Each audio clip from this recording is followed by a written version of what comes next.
Hey guys, what's up? I'm Brian here doing another video for you guys, and this time I'm trying something new. I'm trying commentary for certain Transformers episodes, and the one that I'm going to start off with is the newest one. This is Robots in Disguise Combiner Force Episode 11, Guilty as Charged. And I'm already playing the episode, so if you want to watch the episode while I'm doing commentary, you guys can go ahead and do so, but I'm not going to show any of the footage because, well, copyright and stuff and whatnot.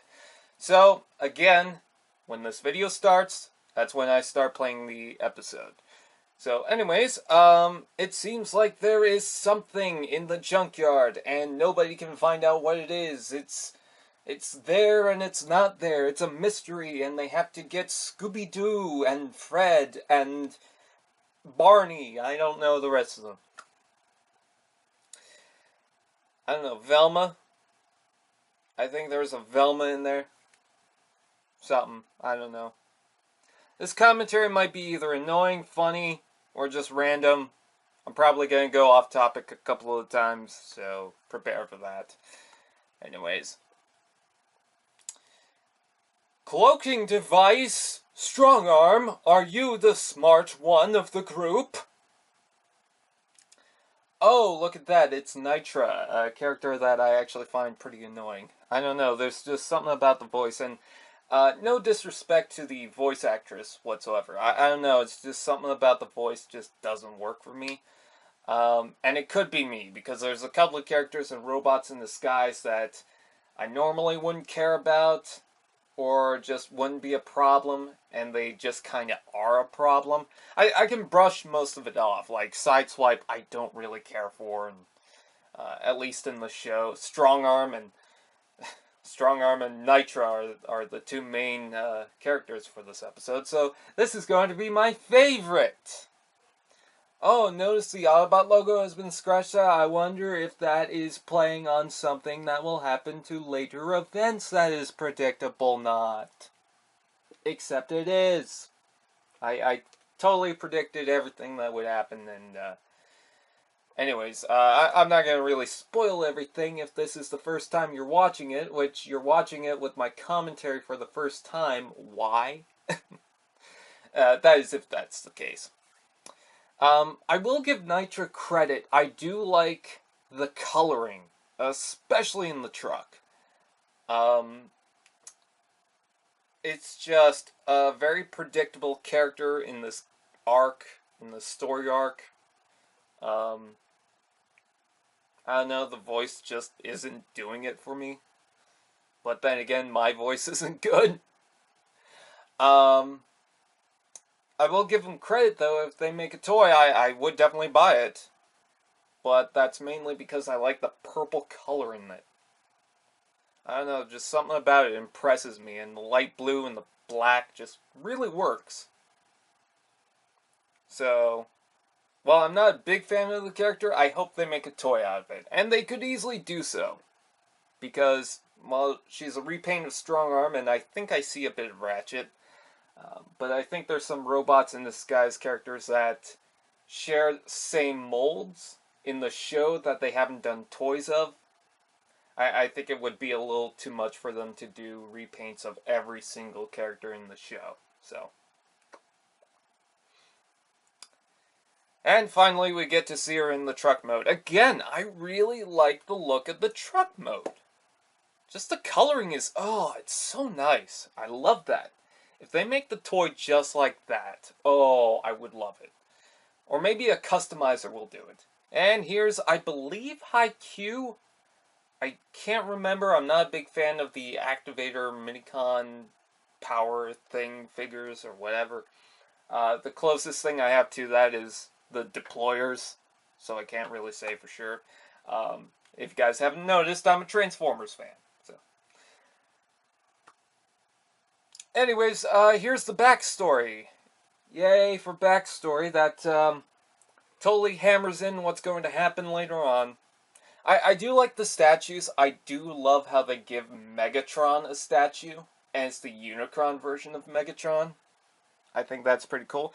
There's one that looks like Starscream, but has these octopus tentacle things underneath it, so I don't know what's going on with that. I gotta admit, when they were introducing Nitra and revealing her, I kind of wish it was Jazz. Because we only got one episode with Jazz, and they don't do anything else with him. I know this is completely off topic, but what's happening with Jazz? You brought him in for an episode, and you said, or Bumblebee said, oh, he's an old friend, which never heard anything in Prime. Oh, but the games are tied in, so maybe that has something to do with it. I don't know. I just want Jazz.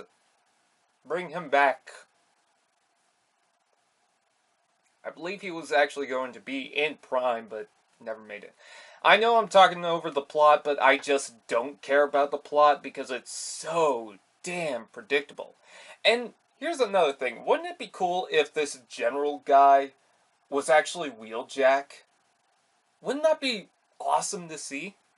Like he got this huge promotion to, like, be this general, and I don't know, in his position, wouldn't it be cool to see Wheeljack? But no, they decided to go with average Joe. We're gonna call that Autobot Joe, okay? Because I don't care. Oh no, the plot thickens some more. It's like maple syrup thick in a winter's day. If that makes sense. But will Haikyuu get the weapon and save us from Voldemort or whatever?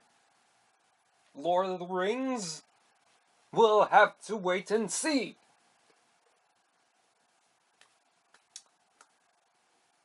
I do like the idea that she's now become a bounty hunter, which does kind of throw you off from what's going on with the rest of the episode. I don't know.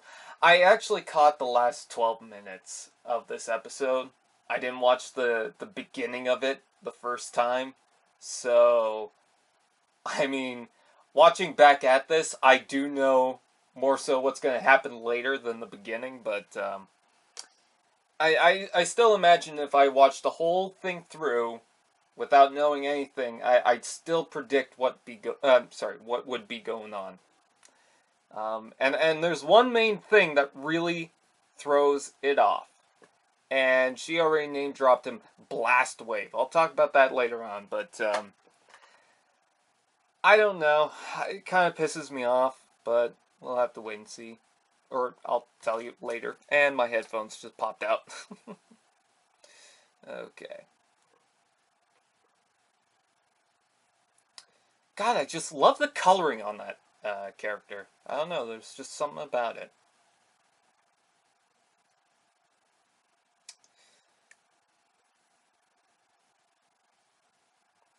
And I think that's cool. They don't have middle names. I think Cybertronians deserve middle names. Hashtag give Transformers middle names. And then here's our Soundwave plot of the day to make sure that you guys remember that Soundwave is somehow involved with this. Alright, we didn't forget about that plot. It's still there. It's just... Just come on. Move on with the Soundwave stuff and the Stunticons. I want to see them. I want to see them do stuff.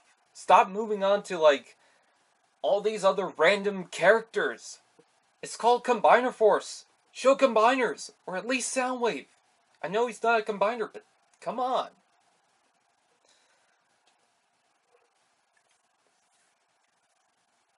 I get it, bro.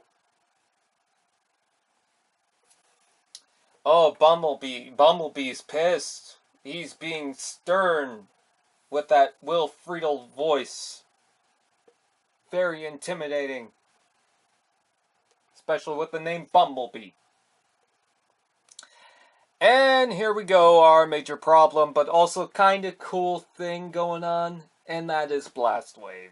I have to admit, it's cool to see him. I actually pulled the toy off my shelf. I have it in my hand right now, and I'm just messing around with him because he is a cool toy. But the design is not like the toy. The design on the show is more closer to Megatronus. It's a reuse of that design. And I totally understand why they had to do that. I think that's a problem with the toy more so than the CGI design. It's just I like the design of the toy a little bit more than what we got in the show. But nonetheless, I do like what Blastwave looks. It's just I kind of like the toy a little bit more. That and you totally understand what's going on now.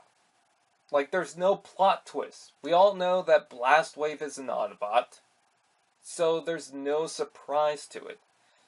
But I do like how I was complaining back then, before this episode came out, what's the point of Blastwave? He looks like a Decepticon. He really throws you off from all these Autobots. Now you watch this episode, now it makes sense, and I actually do enjoy that. So, Blastwave, mixed bag, but that's mostly, again, the plot of the episode, which I know I'm repeating myself, I just don't like. But it's so predictable. But I do like the toy, I do like the design, so I don't mind that they're different. So, there's that. God, I have it in my hand. I can't resist playing with this guy as soon as I saw him on screen. It's like, I need him now. So. And it's funny that I didn't really expect Blastwave in this show at all. I just thought, okay, it's another toy, it's a pre-paint of Bludgeon, but now it's like, oh, Blastwave is actually part of the show. Okay.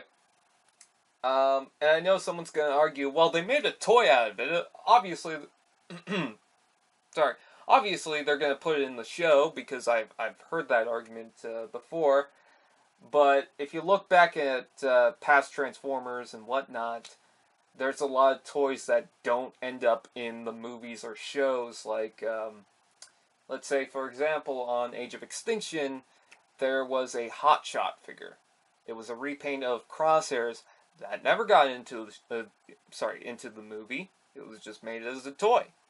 So, I mean, look at Revenge of the Fallen in general, and like more than half of those toys for the different characters were not even in the movie at all. You got Brawn and Thrust and whatnot, and it's like, where are all these characters coming from? And they just like to expand on that. So I thought that's what they were doing with Blastwave. And there's Nitra again. God, I love that alt mode. I don't know why, it's just something about that. It works so well. I want that as a toy. I really do. Maybe Wave 4 of this year? Or maybe Clash of the Transformers. I don't think we're going to get a Clash of the Transformers version of it, but, I mean, we could. There's Blastwave again. I even like how he still has the drills on the back that Megatronus had. So, yeah. He is mostly just Megatronus, a redesign, or repaint with a different head. And I don't like the head too much. I don't know, there's just something about the head, something about the mouth I don't like. It looks a little too goofy for me. I get what they're going for, but it's just, it doesn't work for me.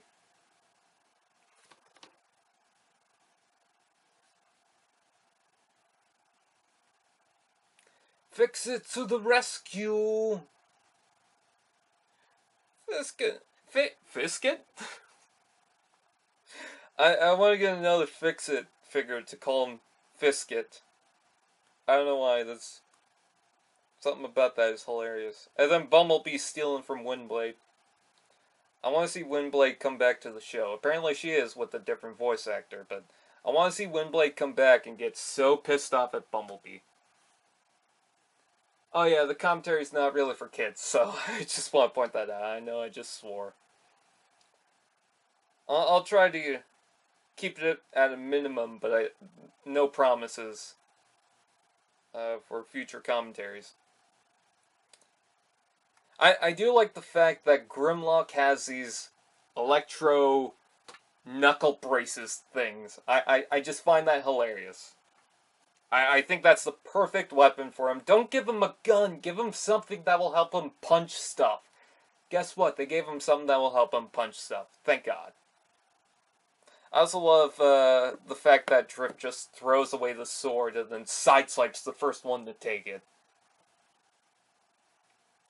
Um, I don't know, just something hilarious about that, you know.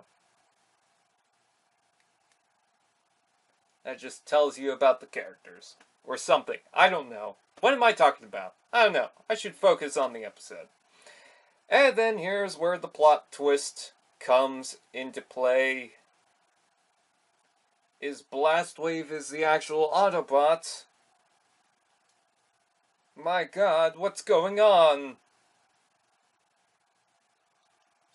I am so confused. Could it be that Nitra is actually the fugitive? It can't be. Nitra is such a good character.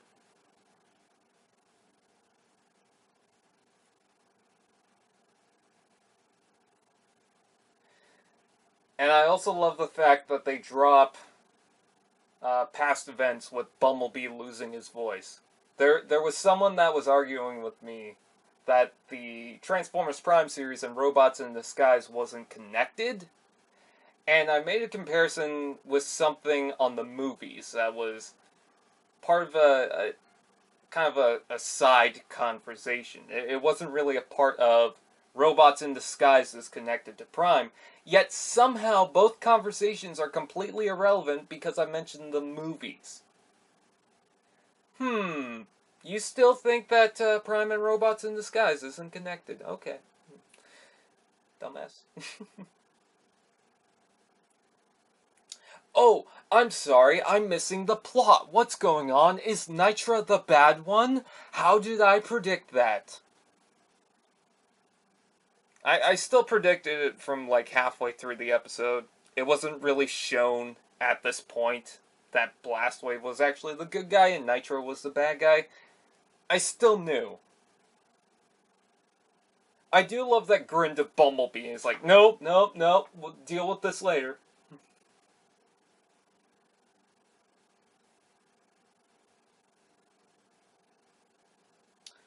Nitra's got some gadgets. Wow. I just picked up Blastwave again. I didn't even realize what I was doing. I just randomly picked him up and it's like, oh, play with me. I'm like, oh, okay. I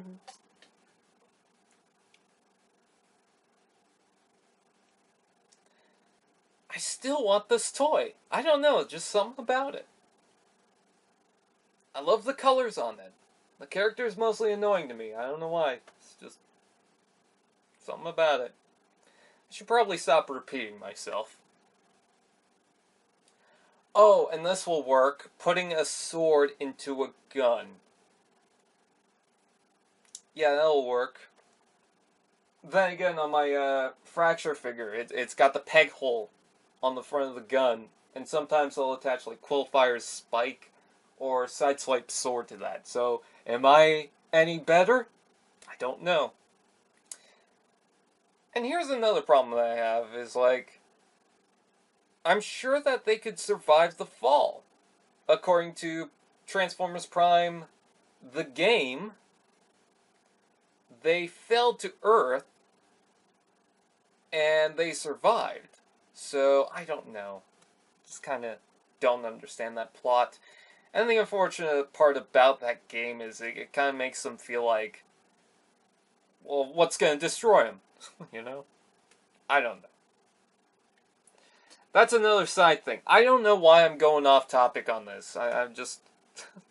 I should focus on the episode. You're right. I know you're telling me that. I know you're screaming at me. Focus on the episode.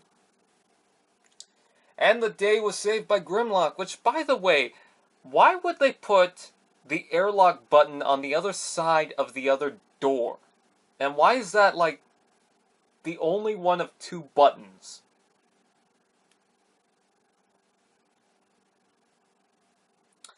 Oh no.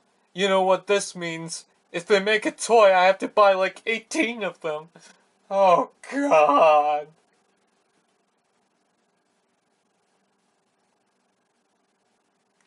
What's that? Does Strong Arm know about the science of light? This is why you should homework, kids. To get brain.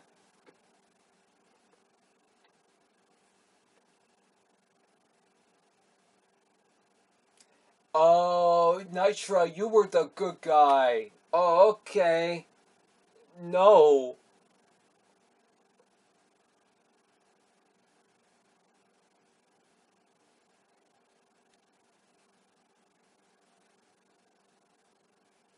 My SD card!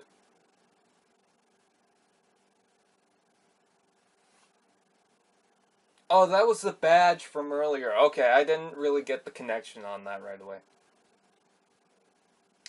And you did a good job's work today. I'm proud of you, Strong Arm, for doing things that's the right.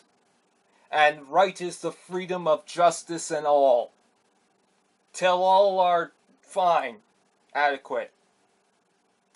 Anyways, that is my commentary on the episode. Not really a great episode, but whatever, you know, did its job.